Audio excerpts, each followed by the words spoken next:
like to remind people that there's a lot of good news coming down the pike, like about a vaccine and vaccinations. And I think sometimes there's a tendency societally to kind of to relax a little bit, like, oh, okay, there's a light at the end of the tunnel, we can relax. But in fact, cases are raging more than ever before. I hope everyone is very safe and uses best practices in terms of mask wearing and social distancing to try to mitigate the damage of like the kind of spread of the disease. Obviously, again, just you hope Coach gets better and remains with, at worst, mild symptoms and everything's okay.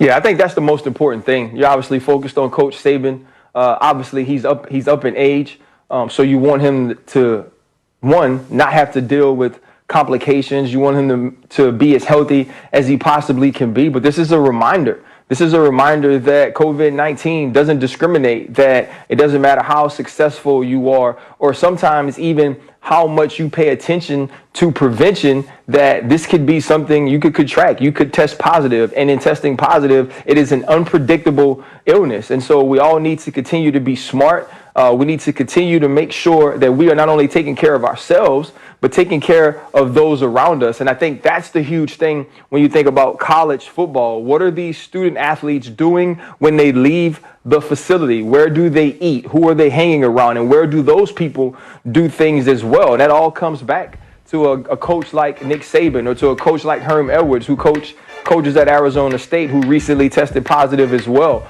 And so you wish everyone who are in these situations where they come into contact with a lot of people, you hope that they are safe, but also that the people around them, especially some of these older coaches, take care of them by their actions as well. Yeah, well, we hope everyone has a very safe Thanksgiving holiday. You can get more information on that story on SportsCenter at the top of the hour. And now let's shift our focus to what's happening tomorrow. There's an AFC North showdown, a rematch between the Steelers and the Ravens. Pittsburgh clinches a playoff spot this week with the win and losses by the Raiders and the Dolphins. They are undefeated and hold a comfortable lead in the AFC North. That must be a great feeling to have. Now, Max, would you say that a Steelers loss to Baltimore would be a big deal or no big deal? It's a very big deal. They're undefeated in Week 12. Like anytime you get an undefeated team this late into the season, and look, I've rooted for Giants teams that were 10-0, who got, speaking of the Ravens, who got their teeth kicked in by the Ravens in the Super Bowl that season, in spite of starting 10-0. I get it. It's not like the most uncommon thing in the world. But when you look at the Steelers' schedule, there are no unwinnable games there. And Pittsburgh's kind of been disrespected this season, People don't really believe. They don't really believe in Pittsburgh. But I'm here to tell you, this team has a chance to hand in an undefeated season. In the 16-game regular season schedule, it's only happened once before by a Patriots team, which had they not lost the Super Bowl with the miracle play by Eli Manning and Tyree and then the Plexico pass, had that not been the case, they would have been anointed the greatest team in the history of American team sports. Right? Like 2007 was a big deal. And though the Steelers aren't making anyone imagine that they're in the Patriots class that way, but there are no unwinnable games. They'll be probably favored the rest of the way. And what happens if they do win? And this isn't undefeated. Like we could be watching something special here. So yeah, if they lose, it's a big deal.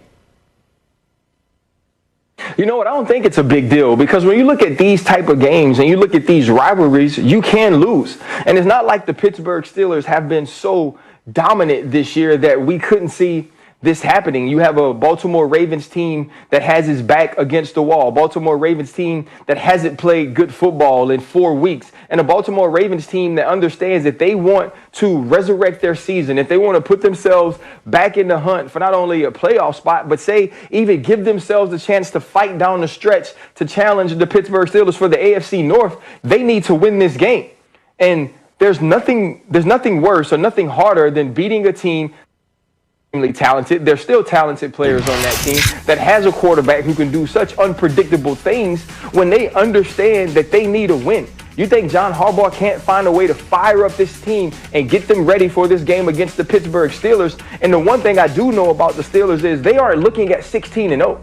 The Pittsburgh Steelers are looking at finishing this game. So it's not like if you lose this game, it goes, oh, hell, we can't be 16-0. That's not the goals you start the season with. You start the season with the goal of winning the AFC North.